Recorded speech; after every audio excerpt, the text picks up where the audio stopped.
Hi, this is Donna Gates with Body Ecology. I want to show you how to make a bowl of miso soup. It's very simple and easy to do, and it's well worth learning how to make. This is one of the most healing foods that you can eat. First of all, you want to assemble your ingredients. You're going to need some cut wakame. It'll say ready to use wakame on the package. I've got a little picture of that. And then you want to use a kombu, a sea vegetable called kombu. Both are available in the health food store. You'll also want to add in some shiitake mushrooms. These dried mushrooms are very healing, rich in vitamin D, have lots and lots of medicinal benefits. You can add vegetables if you'd like to, carrots and daikon, other root vegetables like turnips, burdock.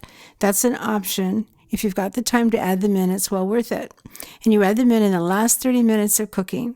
It's always nice to garnish your bowl of soup with some scallions that have been sliced up. You'll also, of course, need some miso paste. Now, there are a lot of companies that are making miso paste. You can buy this in your health food store, and you just want to make sure that it's organic.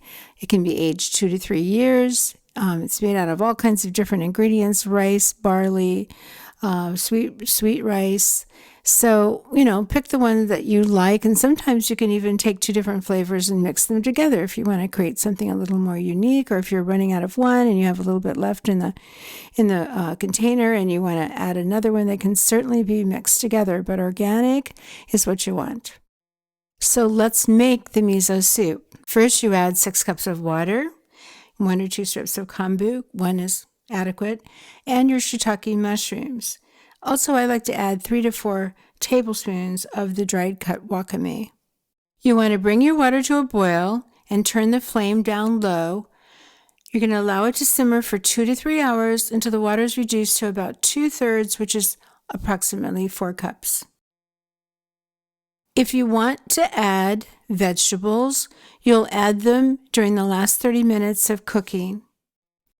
You're going to turn off the heat under the pot and remove the strip of kombu. Now it's time to add your miso paste.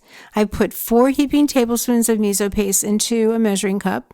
Then with a soup ladle, you're going to scoop 2 or more scoops of that broth into the miso paste and stir until the miso paste is completely dissolved.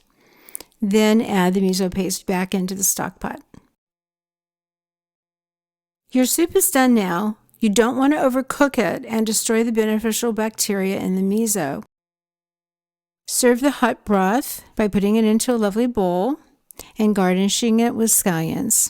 If you're struggling with SIBO and you're on the FODMAP program, so there's certain foods that you're eliminating from your diet, raw onions would be one of them. So I wouldn't recommend putting the scallions. It will cause gas and bloating. If you're really in a hurry and you want to make a quick cup of miso soup, start with some boiling water and add your cut wakame to a nice big tall mug.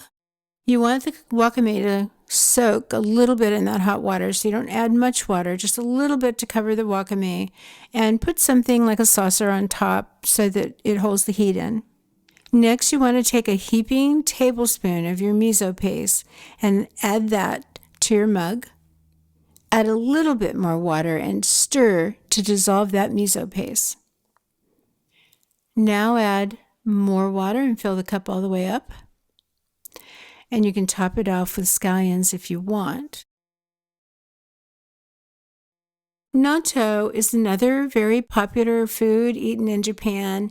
This is a funny looking food because it's kind of stringy, but it has amazing benefits. It's one of the hardiest beneficial bacteria that you can ever put in your body. It's called Natto bacteria. If you put it in an autoclave for 15 minutes and try to sterilize it, a lot of the Natto is still alive.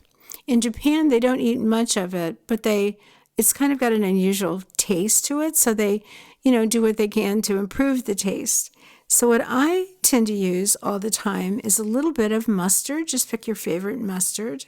I also like the Eden brown mustard, but any mustard works fine. Just a little tablespoon. And then I will also add in a little bit, about a teaspoon or even a tablespoon of the wheat-free tamari. In Japan, they use tamari and they use soy sauce, but you want to buy the wheat-free tamari. I always add in some of our fermented vegetables because that's a wonderful way to literally make almost a complete meal, protein and vegetables. Then you're going to stir it really well and even take a fork and whip it. As you do that, this amazing biofilm, it's a beneficial biofilm that's on the natto bacillus, just gets active, and you're going to now pour this in a container and keep it, sealed container in the refrigerator. And then every day, just have a bite or two of it. It's a fantastic probiotic. You can buy organic natto bacillus at a Japanese market if you live near one. I live in LA, so it's very easy to get. Make sure you buy the organic natto because you don't want genetically modified soybeans. A lot of times we hear that soy isn't good for you, but now you know how to make 2 of the most beneficial soy products that are good for almost everyone of any age, including little children. A couple of tablespoons a day of the natto is all you need to have an amazing probiotic. This is one of the hardiest bacteria you can have living down inside the microbiome as far as having a really strong, healthy immune system.